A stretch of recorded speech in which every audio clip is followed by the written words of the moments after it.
What's up guys, Houndish here, and today we are jumping back into Destiny 2 Season of the Worthy for the 17th of March, and so we do have the first reset inside of this new season. And rather excitingly this week, we do get a new exotic quest, so this one's going to be for the 4th Horseman, returning of course from Destiny 1. We also get a new trailer for it this week, so we'll cover all of that. Otherwise, the grind for the bunker unlocks continues inside of Season of the Worthy. We do have a refresh on power and Pinnacle stuff. A free upgrade module package apparently is also going to be in the Postmaster this week. And then we've got a bunch of other stuff to talk about in the video, guys. So I hope you do enjoy this one as always, but otherwise, it's time to get into it.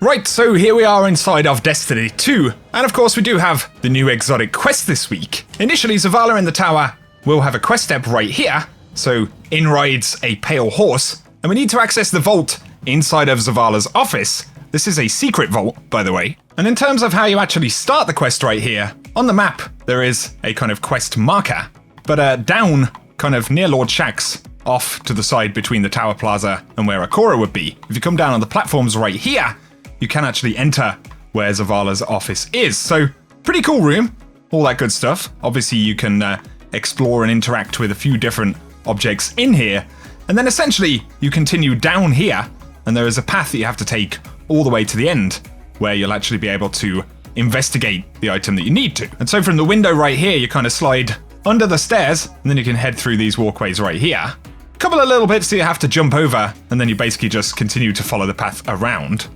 There is a section right here where you need to jump up, and what you want to do is not take the exit on the right hand side, but the one all the way at the end. And from here, you can carry on through.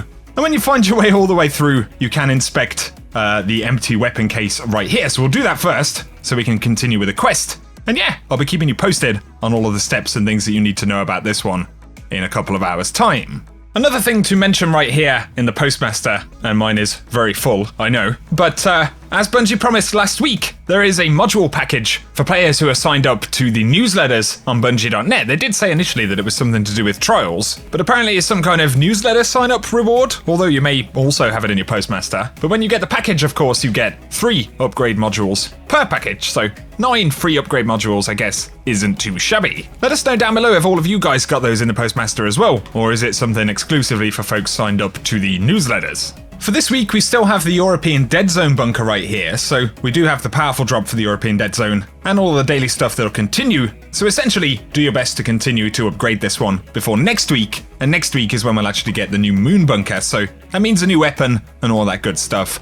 And so I suppose really, just take advantage, save Warmine bits and things like that, if you're already done with the EDZ bunker, and it'll make things a little bit easier next week. It's also worth taking note that this week's weekly bounties for Rasputin are to open caches right here, and then we've also got caches opened and champions defeated for the Rasputin bounties this week, and of course then you have the dailies and things like that. On to other rewards and activities though, of course most of our pinnacles remain on the moon, so we've still got the dungeon, and of course our nightmare hunts, so we've got despair, as well as insanity and anguish if you want to hunt down some additional pinnacle drops right there, but then also the Garden of Salvation.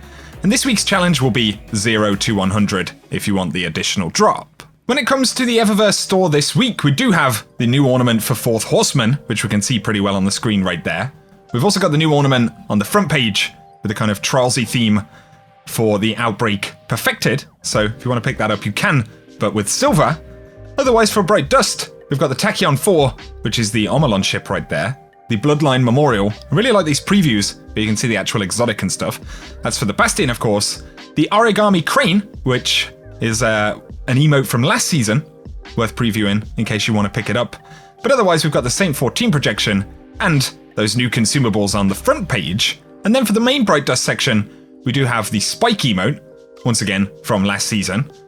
But then we've got the Traitor Primus shell, as well as the Perennial Velocity Sparrow, the Saint's Invocation ship, and then we've got the Colossal Helmet projection, the Abyssal Scream ornament for the Tractor Cannon, the Distracted emote, the Blind Clutch Transmat effect, Underscale Undergrowth, or Grayscale Undergrowth, man, I'm reading too quickly, and otherwise consumables on the main Bright Dust page. If you're jumping into the Crucible this week outside of Trials, which of course does return on Friday at the same time as Xur, we do have Team Scorched available, as well as Countdown for featured playlists this week.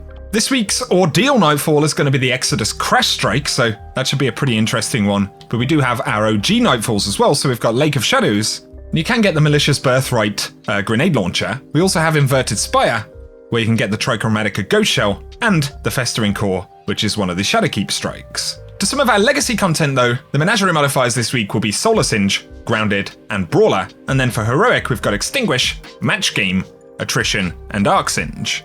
If you're jumping into Year 1 Leviathan Prestige raids though, we do have modifiers of Arsenal, with Arms Master, and a Kinetic Auto Rifle, Energy Auto Rifle, and anything in the power slot is required for this week. And then there also is the Reckoning with modifiers today of Void Singe and Grenadier.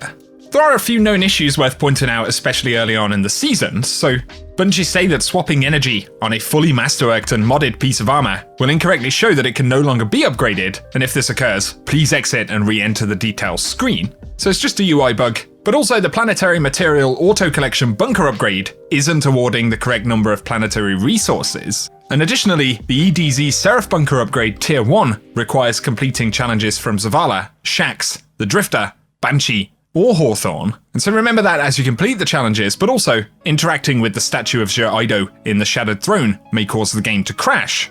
Also, Faction Rally ornaments cannot be applied to their respective class items. And then they're looking into issues with the game crashing inside of Gambit on PlayStation and on PC, an issue where Ward of Dawn Code of the Protector isn't producing 3 orbs of light on activation, and an issue with the Virtuous Greaves Titan ornament glow effect. So those are some of the main new things, but of course, if you need any additional updates, stay tuned to Bungie on social media, and you can also check out the known issues help articles down below.